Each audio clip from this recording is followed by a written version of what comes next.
Good morning all my dear student of class 10th। प्यारे बच्चों, आप सभी का भगवती प्रसाद ओझा इंटरमीडिएट कॉलेज में स्वागत, अभिनंदन एवं वंदन है। तो बच्चों, अंग्रेजी विषय में हम लोग अपने अध्ययन कार्य को जारी रखते हुए आज इंग्लिश प्रोज से लेसन सेकेंड, जिसका टाइटल है लॉन्ग वॉक टू फ्रीडम, स्वतंत्रता के लिए एक लंबी लड़ाई, जो लिखा गया है नेल्सन मंडेला के द्वारा। क्लियर हुआ? आज इसकी समरी हम लोग हिंदी में देखते हैं। तो बेटा, सबसे पहली बात तो ये है, हमें जान लेना चाहिए कि क्या कहते हैं ये नेल्सन मंडेला कौन थे। जो नेल्सन मंडेला थे वो क्या कहते हैं दक्षिण अफ्रीका के, कहाँ के बेटा? साउथ अफ्रीका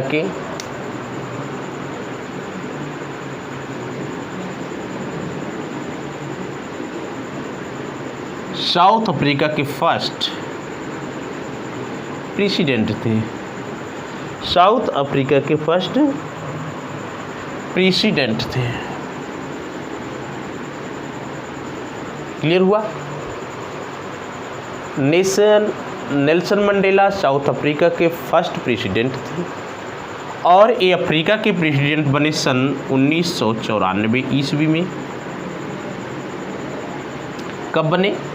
सन 1994 ईस्वी में।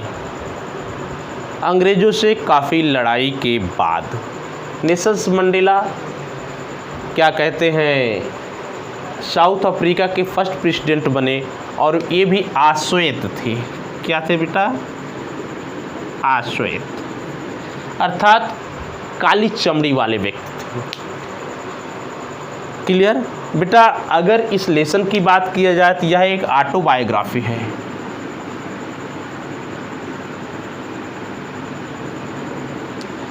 क्या है? ऑटोबायोग्राफी।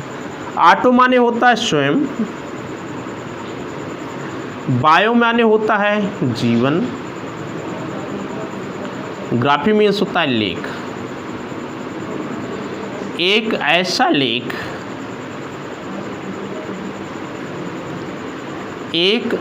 लेख जो व्यक्ति स्वयं अपने जीवन पर लिखता है। स्वयं अपने जीवन पर, कहाँ पर बेटा? अपने जीवन पर लिखता है। क्लियर हो रहा है? एक ऐसा लेख जो स्वयं व्यक्ति अपने जीवन पर लिखता है, ऐसी ग्राफी को हम ऑटोबायोग्राफी कहते हैं। तो तथ्य क्लियर होना चाहिए बेटा। आइए, आप को यह तथ्य जान लेना चाहिए कि पूरे विश्व के जो देश थे वे सारे देश अंग्रेज़ों के गुलाम थे और अंग्रेज़ों के गुलामी करने की जो मास्टर की थी वह थी कि लोगों को फोड़ो और राज्य करो।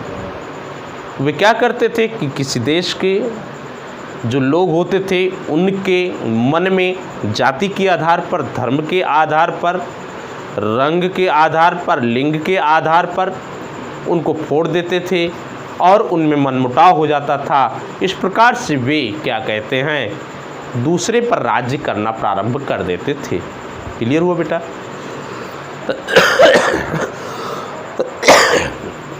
यही क्या कहते हैं लीला अंग्रेजों ने दक्षिण अफ्रीका में भी लगा रखी थी। दक्षिण अफ्रीका के लोग आश्वेत थे और उन आश्वेतों को रंग भेद के आधार पर अंग्रेजों ने आपस में फोड़ रखा था। तो बेटा, ये रंग प्रक्रिया तो क्लियर हो गई। तो इस रंग प्रक्रिया से निपटते हुए अंग्रेजों ने अफ्रीका को स्वतंत्र कर दिया और साउथ अफ्रीका में अपना राज्य आया और उस अपने राज्य में नेल्सन मंडेला सन 1994 को साउथ अफ्रीका के फर्स्ट आश्वेत प्रेसिडेंट के रूप में, ब्लैक प्रेसिडेंट के रूप में नियुक्त किए गए। क्लियर हो रहा है बेटा? इन्होंने बताया कि 10 मई का दिन था जिस दिन शपथ लेने का कार्य चल रहा था। संसार के विश्व के बड़े माने जाने नेता इस उद्घाटन समारोह में आमंत्रित किए गए थे, जो दक्षिण अफ्रीका की भूमि पर पदार्पण करते हुए नेल्सन मंडेला को और साथ साथ अफ्रीका के गणमान्य व्यक्तियों को, जन समुदाय को सम्मान और साथ ही साथ उनकी स्वतंत्रता के लिए आशीर्वचन देने के लिए उपलब्ध आए हुए थे।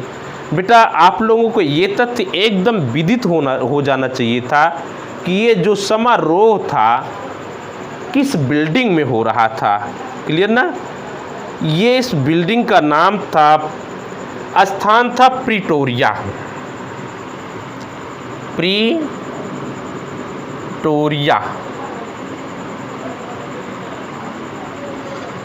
प्रिटोरिया नामक स्थान पर क्या कहते हैं एम्फी थिएटर था। क्या था बेटा? Amphi theatre. प्रिटोरिया नामक स्थान पर एम्फी थिएटर था और इसी एम्फी थिएटर में ये समारोह होना था। क्लियर हुआ? एम्फी थिएटर बेटा उस स्थान को कहते हैं, एक भवन होता है जो गोला सा भवन होता है और इस भवन के चारों तरफ बैठने के लिए कुर्सियों का इंतजाम होता है और इसके चारों तरफ लोग बैठते हैं और बीच में क्या कहते हैं कार्यक्रम को प्रदर्शित किया जाता है। तो प्रिटोरिया नामक अफ्रीका के प्रिटोरिया नामक स्थान पर क्या कहते हैं एम्फी थिएटर में इस स्वतंत्र क्या कहते हैं इस शपथ समारोह का दिन आयोजित किया गया था। आप तो जानते हैं कि नेल्सन मंडेला क्या थे? आश्वेत थे। और अगर अंग्रेज़ों की बात किया जाए तो जो आपके अंग्रेज थे वे क्या कहते हैं गोरी चमड़ी वाले थे, वे शासन कर रहे थे। लेकिन लॉन्ग वॉक ऑफ फ्रीडम, लंबी फिर स्वतंत्रता की लंबी लड़ाई के पश्चात नेल्सन मंडेला उनके साथ कार्य करने वाले सहयोगियों ने देश को स्वतंत्र कराया और क्या कहते हैं वह प्रथम दिन आ गया जिसे आप 10 मई कहेंगे। कब कहेंगे बेटा? 10 मई। क्लियर हो रहा है बेटा? जिसे आप 10 मई कहेंगे। 10 मई सन 1994 को अफ्रीका में आश्वेत प्रेसिडेंट मिस्टर नेल्सन मंडेला ने शपथ लिया। तो इस शपथ समारोह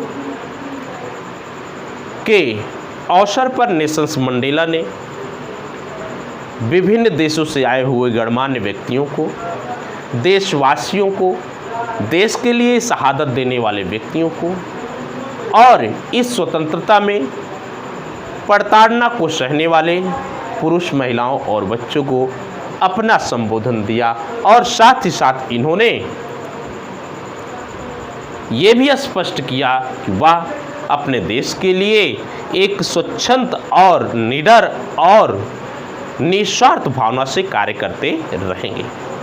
तो बेटा ध्यान दीजिएगा, साफ साफ कई बार ये तथ्य आ रहा। 10 मई सन 1994 को नेल्सन मंडेला ने अफ्रीका के आश्वेत प्रथम राष्ट्रपति के रूप में शपथ लिया।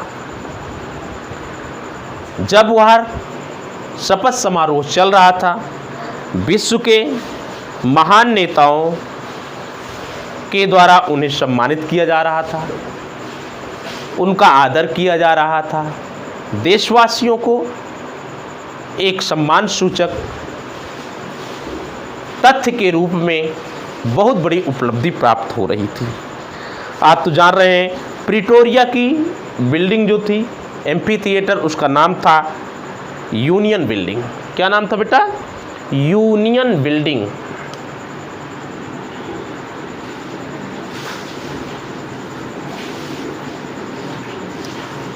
याद रखना, प्रिटोरिया का एम्फी थिएटर जो था उसका नाम था यूनियन बिल्डिंग। बेटा यूनियन बिल्डिंग के इस एम्फी थिएटर में यह कार्यक्रम आयोजित किया गया था। आपको ये तथ्य जानना चाहिए कि इस प्रिटोरिया के यूनियन बिल्डिंग में पहले अंग्रेज़ों का साम्राज्य था। अंग्रेज अपनी अदालत को लगाते थे, अपने निर्णय को लेते थे और किस प्रकार से वे देश पर शासन करना है, इस सारी चीज़ों को वे स्पष्ट रूप से विदित करते थे। आइए बेटा 10 मई सन 1994 को 10 मई सन 1994 को सबसे पहले डी क्लार्क ने, क्या नाम है बेटा, डी क्लार्क ने द्वितीय उपराष्ट्रपति के रूप में शपथ ली। इस शपथ समारोह में सबसे पहला व्यक्ति शपथ लेने वाला था डी क्लार्क, जो द्वितीय उपराष्ट्रपति के रूप में शपथ लिए। और दूसरे व्यक्ति इसमें थे थम्बो इवेली। क्या नाम था, थम्बो इवेली। ये क्या कहते हैं, प्रथम उपराष्ट्रपति के रूप में शपथ लिए। दो व्यक्ति आए, प्रथम डी क्लार्क आया और दूसरा थम्बो इवेली आया। इन दोनों ने अपने शपथ को ग्रहण किया। अब बारी आ गई नेल्सन मंडेला की। ये भी शपथ लेने के लिए वहाँ पर उपस्थित थे और इन्होंने शपथ लिया और कहा कि मैं तन मन धन के साथ देश के संविधान की रक्षा करने की शपथ लेता हूँ और देश के संविधान, देश की संस्कृति, देश की सभ्यता की रक्षा करने के लिए मैं कटिबद्ध हूँ। मैं अपना पूरा जीवन निछावर कर दूंगा। आगे चलते हुए नेल्सन मंडेला बताते हैं कि जो भी अंतर्राष्ट्रीय मेहमान आए हुए थे, चाहे वो किसी भी देश से संबंध रखते थे, मैं तो उस समय उनका होस्ट था, अतिथि सत्कार करने वाला व्यक्ति था। और आज मुझे बड़ा हर्ष हो रहा था कि मैं अपनी स्वतंत्र भूमि पर देश के अंतर्राष्ट्रीय तमाम नेताओं का स्वागत कर रहा था।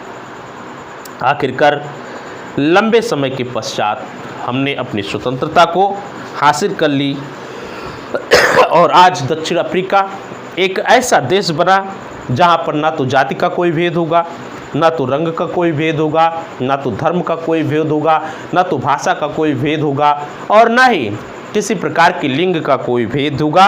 एक प्रजातांत्रिक गणराज्य की स्थापना के रूप में आज दक्षिण अफ्रीका को देखते हुए हृदय आह्लादित होता है, आंखें नम हो जाती हैं, पुरानी यादें आ जाती हैं। वे लोग जिन्होंने देश की स्वतंत्रता के लिए अपने आप को कुर्बान कर दिया, ना तो उन्होंने अपने परिवार को देखा, ना तो बच्चों को देखा और ना ही और कुछ सोच पाए। बस उनके मन में देशभक्ति की भावना उमड़ रही थी और उसी देशभक्ति की भावना में उन्होंने अपने आप को अंग्रेजों के द्वारा जलाई गई प्रतंत्रता रूपी अग्नि में समर्पित कर दिया, ताकि आने वाली पीढ़ियां स्वतंत्रता के साथ अपने जीवन को व्यतीत कर सके। बेटा कुछ समय पश्चात समारोह हुआ। समारोह के पश्चात सेना की टुकड़ियां मडराने लगी। उन्होंने अपने बल का, शक्ति का अच्छा प्रदर्शन किया। थोड़ी देर के बाद वी शक्ल का, किस शक्ल का बेटा, वी शक्ल का एक क्या कहते हैं, वी शक्ल का एक जेट विमान आया और उस जेट विमान ने दक्षिण अफ्रीका के काले, लाल, हरे, नीले और सुनहरे रंग का धुआं छोड़ा, जो दक्षिण अफ्रीका के झंडे का प्रतीक था। इस प्रकार से एक रंगारंग कार्यक्रम 10 मई सन 1994 को राष्ट्रपति और उपराष्ट्रपति के शपथ समारोह पर प्रदर्शित किया गया सैन्य टुकड़ियों के द्वारा। अर्थात यह स्पष्ट हो रहा था कि दक्षिण अफ्रीका अपने आप में एक मजबूत राष्ट्र के रूप में है जो अपने देश की स्वतंत्रता के प्रति लालायित था। आगे चलते हुए बताया, नेल्सन मंडेला कहते हैं कि वह दिन मेरे लिए यादगार बन गया। और वास्तव में इतिहास का ऐसा प्रथम दिन किसके लिए यादगार नहीं बनेगा? केवल उसके लिए जो देश से प्रेम नहीं करता है, जो देश की भावनाओं को महसूस नहीं करता है, लेकिन देशभक्त के लिए, देश की भावनाओं को महसूस करने वाले व्यक्ति के लिए यादगारपूर्ण दिन बन जाता है। और उसी समय जो श्वेत थे दक्षिण अफ्रीका में, जो चमड़ी से गोरे थे, उन्होंने अपना राष्ट्रगान गाया। और उस राष्ट्रगान का जो क्या कहते हैं, राष्ट्रगान की क्या कहते बोल थी, वो थी काशी सिकलेल आई अफ्रीका। क्या थी बेटा? काशी सिकलेल आई अफ्रीका। ये था श्वेतों का। किसका था बेटा? श्वेतों का। जो रंग और चमड़ी से गोरे थे, उन्होंने एक राष्ट्रगान गाया, कांसी सिकलेल आई अफ्रीका। और जो अफ्रीका के अश्वेत थे, उन्होंने भी अपना गान गाया। और उस गान का बोल था डाई स्टेम। बेटा एक मिनट, उसका बोल था डाई स्टेम। ध्यान देना है कि जो अश्वेत गाए थे वो था डाई स्टेम, और जो श्वेत गाए थे वो था कांसी सिकलेल आई अफ्रीका। राष्ट्रगान की धुन को प्रदर्शित किया गया, गाया गया। नेल्सन मंडेला कहते हैं कि मैंने अपने देशवासियों के साथ मिलकर के श्वेत गोरों ने अफ्रीका में जो रंग भेद का दीवार खड़ा किया था, उसे तोड़ करके आज श्वेत साम्राज्य की स्थापना कर दिया। लेकिन खुशियां तो आ गई, लेकिन इन खुशियों के पीछे अपार दर्द छिपा हुआ है, अपार कुर्बानी रहस्य बन चुकी है। तो नेल्सन मंडेला जी अपने संबोधन में कहते हैं कि मुझे इस बात का दुख है कि जिन्होंने बलिदान दिया, जिनके बलिदान की कभी पूर्ति नहीं की जा सकती है, चाहे हम कुछ भी कर डालें, लेकिन वो अपूर्त रहेगा। उन्हें यह दिन आज देखने को नहीं मिला, लेकिन हाँ, वे तो इतने महान हैं कि उनकी महानता को आंका नहीं जा सकता है। और उन्हीं ने हमें ये दिन दिया। उनको सादर प्रणाम है, मेरा सम्मान है। देशवासियों के द्वारा उन्हें हमेशा यादगार के रूप में हर हृदय में बनाया जाया रहेगा। बेटा संबोधित करते हुए कहा कि अंग्रेजों ने जो घाव देशवासियों पर छोड़ा, यह घाव कभी भरा नहीं जा सकता है। इतना गहरा घाव था। आप तो जानते हैं, अगर अफ्रीका की बात किया जाए तो नेल्सन मंडेला कहते हैं कि जो मेरी धरती है वो तमाम प्रकार के खनिजों से एकदम भरी पड़ी हुई है। लेकिन स्पष्ट रूप से मेरी धरती के जो खनिज हैं, मेरी धरती के जो स्वर्ण हैं, मेरी धरती के जो डायमंड है, वो अफ्रीका वासी हैं। अगर अफ्रीका वासी सुरक्षित स्वतंत्र देश को सम्मान करने वाले हैं, संस्कृति को जानने वाले हैं, सभ्यता को बरकरार रखते हैं, वही हमारे देश के सबसे अच्छे और शुद्ध खनिज होंगे। मैंने अपने देशवासियों को हिम्मत और बहादुरी के साथ लड़ते देखा। बड़ी हिम्मत और बहादुरी के साथ गोरी चमड़ी वाले लोगों का मुकाबला कर रहे थे। और मैंने निष्कर्ष के रूप में पाया कि डर पर विजय प्राप्त करना चाहिए हमें। किस पर बेटा? डर पर विजय प्राप्त करना चाहिए।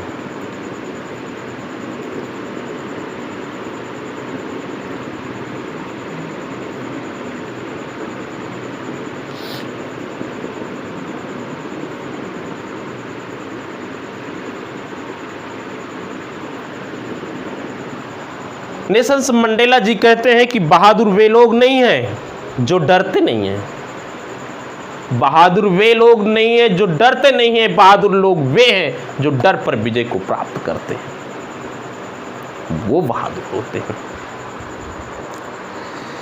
मानव इतिहास का एक बड़ा ही गूढ़ रहस्य है कि एक मानव, संसार के प्राणियों में मानव ही ऐसी प्रजाति है जो लोगों को घृणा करना सिखाती है, जो लोगों में फूट डालना सिखाती है, जो लोगों को अलग अलग करना सिखाती है, लोगों में रंग भेद करती है, लोगों में जाति भेद करती है, लोगों में लिंग भेद करती है, धर्म भेद करती है। कौन है? मानव प्रजाति है।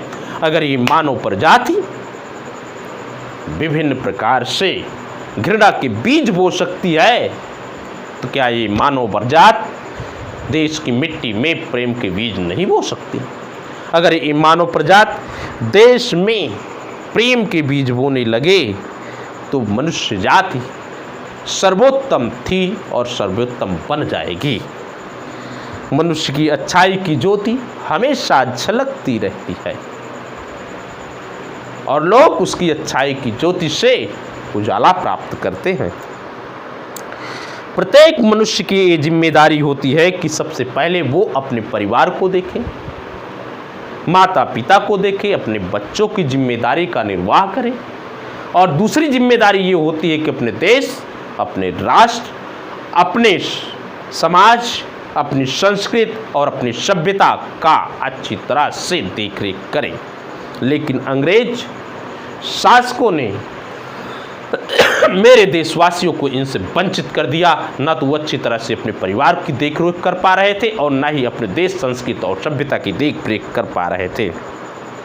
प्यारे बच्चों, मुझे बड़ी स्वतंत्रता थी, लेकिन बचपन में मैं अपने खेतों में घूमा करता था, झरनों में नहाया करता था, तालाबों का आनंद लिया करता था, पहाड़ियों का आनंद लिया करता था, बैलों की पीठ पर बैठ करके घूमा करता था, पापा के द्वारा कहानियां सुना करता था। There are many kind of freedom in my childhood. लेकिन जब मैं युवा हुआ तब मैंने देखा कि ये सारी स्वतंत्रता बचपन की थी, युवा अवस्था की स्वतंत्रता नहीं थी। तब मुझे मेरे अंदर स्वतंत्रता की भूख बढ़ने लगी और मैंने अपने देश के युवाओं को प्रेरित किया जो स्वतंत्रता के लिए आगे आए। स्वतंत्रता बेटा दो व्यक्तियों के लिए अनिवार्य होती है। एक व्यक्ति वह जो शासन करता है, दूसरा व्यक्ति वह जिसके ऊपर शासन किया जाता है। एक दबाने वाला व्यक्ति और एक दबने वाला व्यक्ति। दबाने वाला व्यक्ति भी स्वतंत्र नहीं होता है और दबने वाला व्यक्ति भी नहीं स्वतंत्र होता है। और स्वतंत्रता तभी एक निष्कर्ष के रूप में मानी जाएगी जब दबने और दबाने वाले दोनों व्यक्ति स्वतंत्र हो। यहीं पर इस लेसन समाप्त होता है। बेटा अगले लेक्चर में हम लोग इसकी लाइन वाइज लाइन, शब्द वाइज शब्द अध्ययन करेंगे। तब तक के लिए हम आपसे अलविदा लेते हैं। जय हिंद माय डियर स्टूडेंट।